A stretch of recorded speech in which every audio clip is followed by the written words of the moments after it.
What's up, guys, and welcome to the Rebalance podcast, where we dive into topics that matter most when it comes to overcoming struggles, injuries, and finding balance in your life. Everybody's idea of balance is that bit different, so my goal is to give you different perspectives, practical tips, as well as expert insights into what it means to live a balanced life. My name is Robbie Cassidy. I'm a physiotherapist and a health coach, and I've been helping people reignite their love for challenge, overcome their fear, and find more balance in their life through the process of self-development.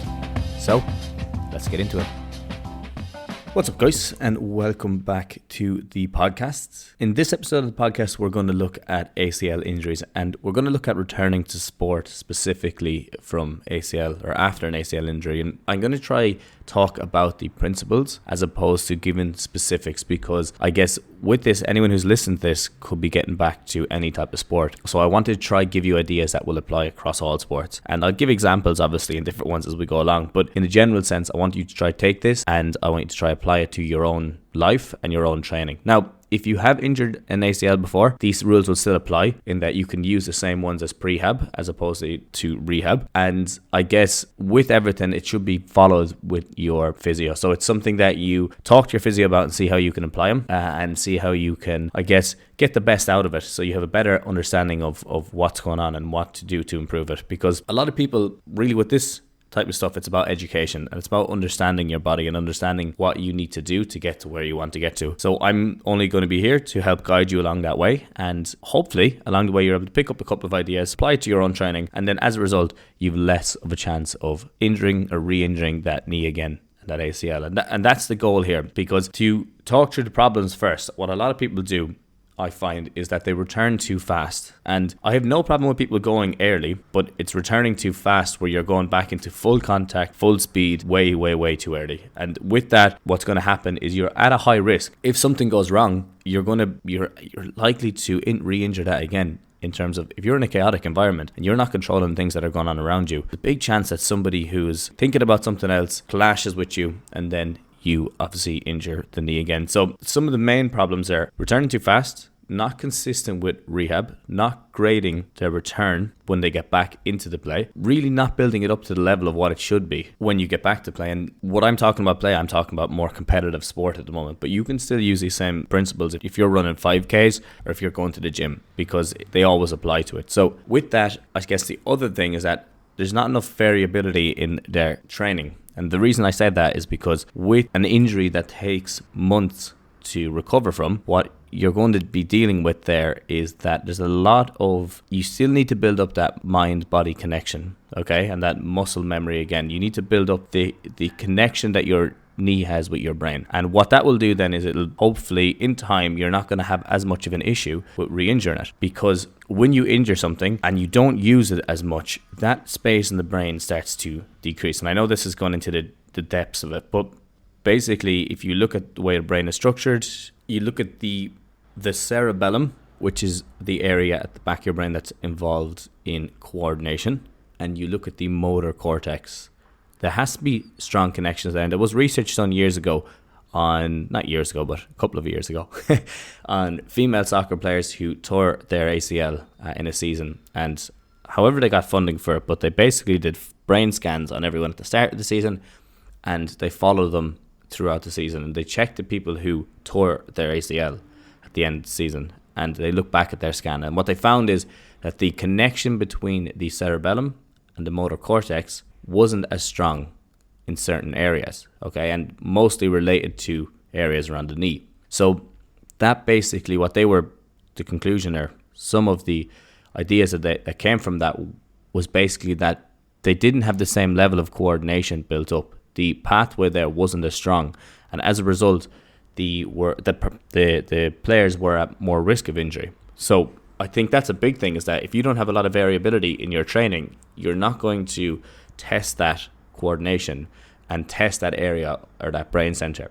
So that's what we need to try to improve. Although you need to obviously focus on the strength and the speed, you do need variability so that coordinative aspect of the brain is developed and improved, so you have less of a risk of it happening again in future.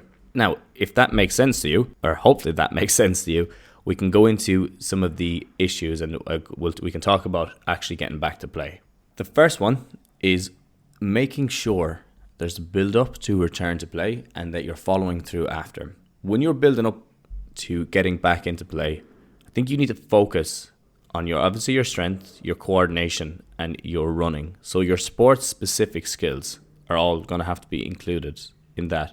And I really say that you need to do this as early as possible. So as soon after as you are able to get back to running, I think that you should be trying to do little bits and pieces within the training environment. And what it'll do is it'll help you to figure out what you need to improve on, where the pain is, where strength may be lacking, what your tolerance level is, what the other side is like. Often what we do when we are rehabbing an ACL is we compare to the opposite side. But if you're just training one side, you'll often get this deconditioning effect on the opposite side. And what you're doing then is you're comparing to a side that's getting weaker and weaker throughout. By building up and returning to play and kind of getting back early, and I know I said that you don't want to get back too early, but what I mean by this is in a controlled environment, you're obviously not getting straight back into games. By getting back early, you'll see those deficits. You'll be a lot more conscious of working on the opposite side as well. And so you're working on bilateral strength and bilateral coordination as opposed to that unilateral side of things. And what this does then, obviously, it's going to help you figure out what you need to improve on, but it's also going to help you figure out like what areas and issues are going to crop up or may crop up down the line, where you know that you can run at 30% but you can't run at 50%. Why is that? Is it because of the strength? Is it just because you haven't done it in a while? There's loads of different aspects that will crop up if you return early, and you can figure it out once it's in a controlled environment. The next thing I think is that with teams and with someone who's really involved in sport, staying involved is so important. And really this is from a psychological and a physical standpoint, because otherwise people who get these injuries, a lot of the time you're out for 9 months, which is a long time. And oftentimes along with that, you get that feeling of isolation, your feeling of that you're disconnected from the team and your peer group. And that's why staying involved is really, really important, because what it will do is it'll just keep you motivated to keep going. And there'll be times that you'll be able to step into things that will be controlled, and you'll be able to feel like you're part of that team again. And I think that's really, really important. If we can do that as much as we can throughout the rehab process, it will really help with your outcome. Number 2, the next one we'll look at is working under fatigued and unfatigued conditions. And this is so important. It's something that I often see is missed with ACL injury, rehab, and ACL return to play, because it's very easy to go to the gym and work under unfatigued conditions and get your sessions in and get out and feel good afterwards. But most of the time, these injuries occur when you're fatigued, because the mechanics and your body's ability to tolerate load changes. Therefore, we need to work under fatigued conditions as well. And you apply the exact same approach and technique of starting at low risk and building it up, and starting at a controlled environment and building it into a chaotic one. And I'm going to talk about that next and what that looks like. But in the gym session, it could be that you do your lower limb and you work through your squats and you work through your split squats and your lunges and your box step ups, your plyometrics, and then you add in jump landings at the end with perturbations. And all a perturbation is like basically when someone pushes you off. So you could be landing and then someone pushes you slightly.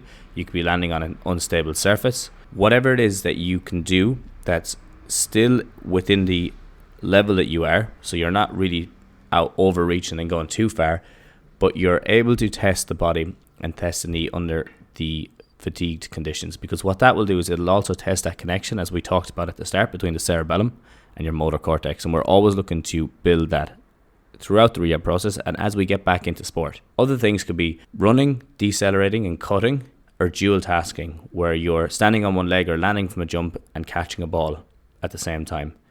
And everything should be applied, as I said, under fatigued and unfatigued conditions, if you want to get the best out of it, because they're simple ways of getting more out of your training sessions.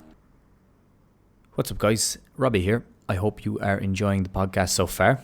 I want to take a moment just to personally ask you for your help. If you're enjoying the podcast, would you be willing to share it with someone you think would love it too? Maybe a friend, family member on social media, or even if you just brought it up in conversation with someone you know.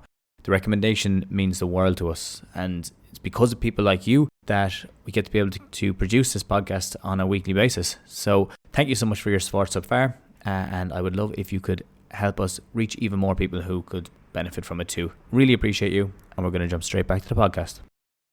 After that, we're looking at chaos versus control, and I've mentioned it multiple times, so I want to go into the bases of it, what it actually looks like and how you can apply it to your own training. Well, when you're looking at chaos, we're looking at things that are uncontrolled. Okay, obviously control is everything that you are able to lay out and go through it, and it's basically the same conditions every single time. That could be like a gym session, a running session on a track, simple exercise programs that are very easy to execute, and you don't have to think about any outside factors. Your chaotic environment then is where you're adding really other people to the environment, where they have their own lives and they're thinking about their own things, and they don't have you in mind all of the time, and there's a lot of moving parts.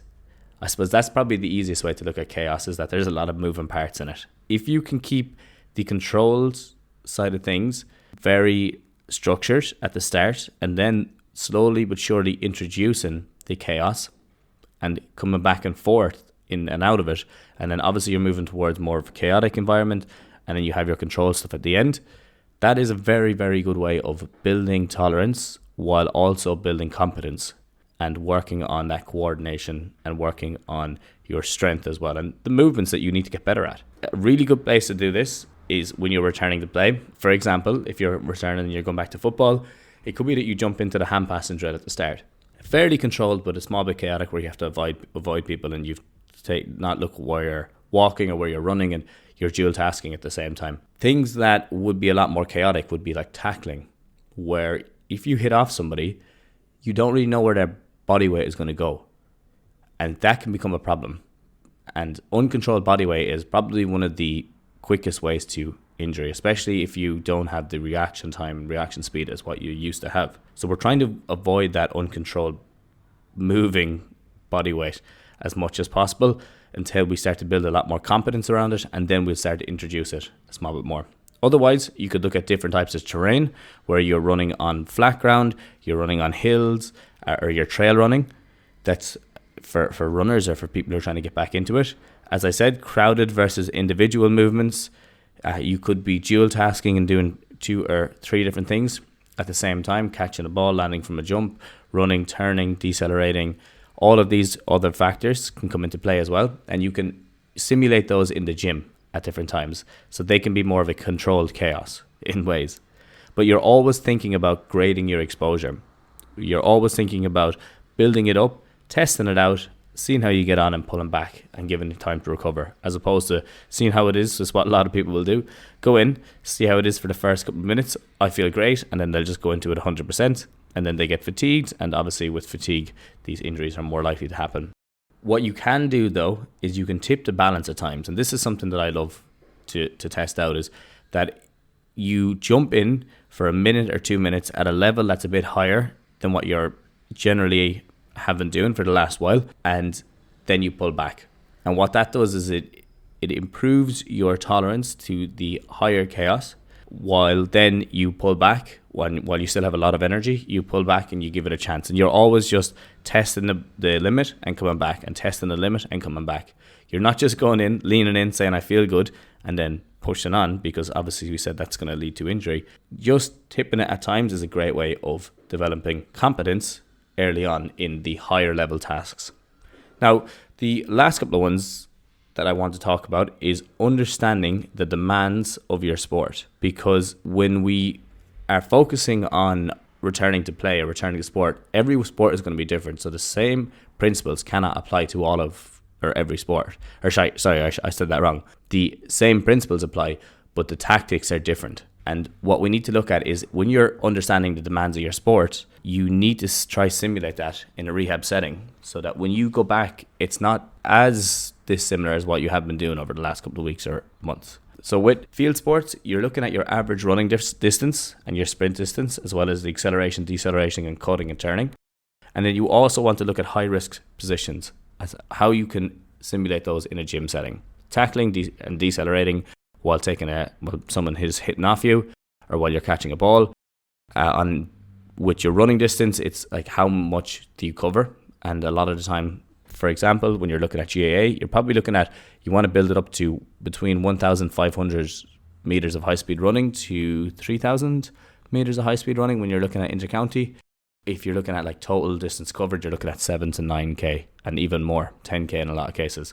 So you want to be able to tolerate those so that when you actually do get back into it, that tolerance is the least of your worries. Because what you're trying to do is you're trying to tick these things off so they're not that much of an issue. The next one you could look at is like a combat sport, where kicking pads might be perfect, but then checking kicks and being able to take a kick while on a standing leg might be a bit more trouble. Takedowns, as I was talking about, falling body weight is a huge one, and that becomes an issue. So when you are looking at it, takedowns are a small bit more risky in a lot of cases because they're a lot more high impact, but you are just looking at the high impact activities and what they entail and how you can slow those down and make them a lot more controlled. The last couple then is going to be recovery, and body awareness is important. And this is really, the body awareness side of things is so important with every injury, and I think people need to focus on learning more about this because it does have a huge effect on your ability to recover and your ability to basically perform at your best level. And you can use wearables. I know Whoop is a big one now that people are doing, but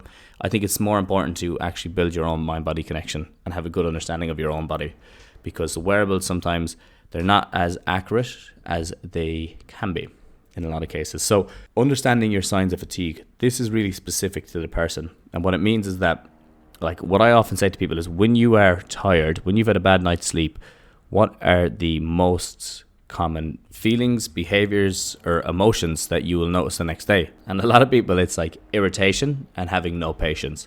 That's a really big sign. Or difficult to get out of bed in the morning. That's another one that it's okay, right, it's time to recover a small bit more here, focus on my recovery a small bit more. When you look at training fatigue, a lot of the time you can just get these aches and pains where your whole body's feeling tight, whole body's feeling sore, maybe your mood is down, your emotional regulation isn't as good as it usually is, and that you get these mood swings, or that you feel like you're just best 1 minute and then you feel like you're really high the next minute.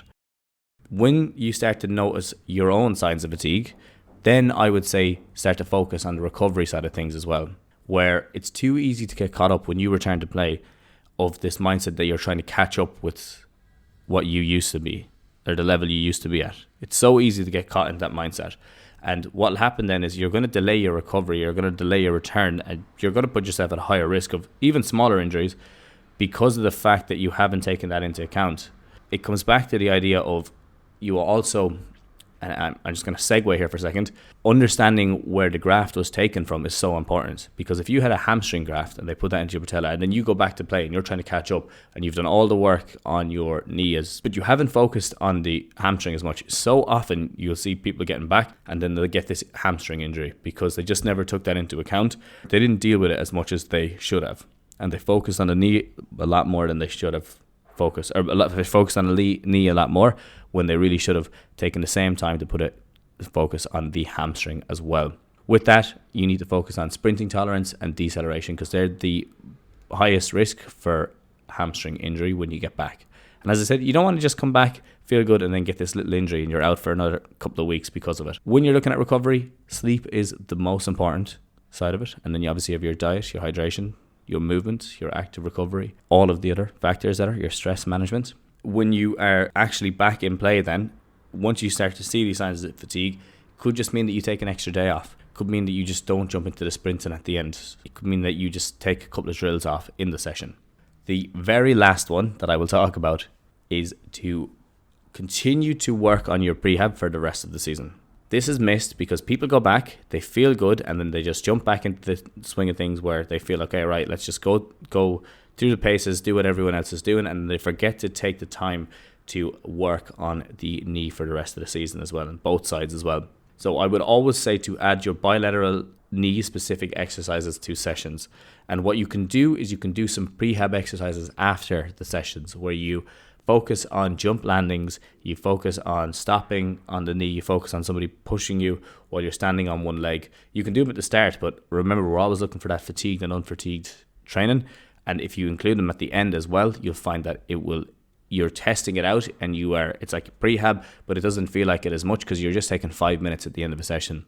When you're in the gym, then you're obviously adding in a few more single leg exercises here and there, and you're always looking for strength deficits and times that the knee starts to get a bit sore. If you feel the knee getting sore, I know this can be a funny way of looking at it, but if you do feel it getting sore, that can be a good time to figure out, okay, right, well, it's not able to tolerate this load, or it's overly fatigued right now. And looking at all of your loads, where you're looking at all of your training and everything that's going on around you in life, is an easy way to say, okay, right, I need to pull back and recover. Or if it's just you did a lot more in one session and it gets sore, then it's like, all right, well, I ran an extra 500 meters in this session, so I think that's going to be contributing to the pain that I'm feeling. And then, okay, right, I need to build up my running tolerance, or I need to build up my strength. Keeping an eye on it all the time is a really good way of keeping it at bay when you get back. Now, that is basically everything I want to talk about today in this podcast. Hopefully it gives you a better idea of how to approach these injuries, and hopefully it gives you a better idea of how to return to play after it, and it gives you a different perspective on some of the ways of basically setting yourself up so that you're less likely to re-injure it, and that you're able to get back to the level that you want to a lot faster. If anyone has any questions, just send them on to me on Instagram. If you know anyone who's had an ACL injury, definitely send them on this podcast, even if they are back and fully recovered. As I said, the same principles apply all the time. And if they keep on top of it, they're less likely to do it again. A lot of people who've had it, I'm sure, don't want to go through that process again. But it is common. Once it happens the first time, it's common that it happens to people again. And a lot of the time, they're just avoiding these principles. And they're very simple. In the grand scheme of things, they're very simple. You're not adding many more crazy things to your training. You're just adding in little things here and there to keep on top of it. But that's all from me. As I said, I'd love if you could send this on to a friend who've had it, or maybe even post it on your story. If you have any questions, just get in contact with me on Instagram, and that is at The Mobility Shooter. Perfect. I will chat to you all again next Sunday. Have a good one. Okay, guys, thank you so much for listening to today's podcast. I hope you enjoyed the show. If you're looking to learn more about what we do, as well as check out any of the mobility and rehab programs we have available, just head over to the description of this podcast and you will find a link to all the programs there. As always, thank you for listening, and I will chat to you all again in the next episode. Have a good one.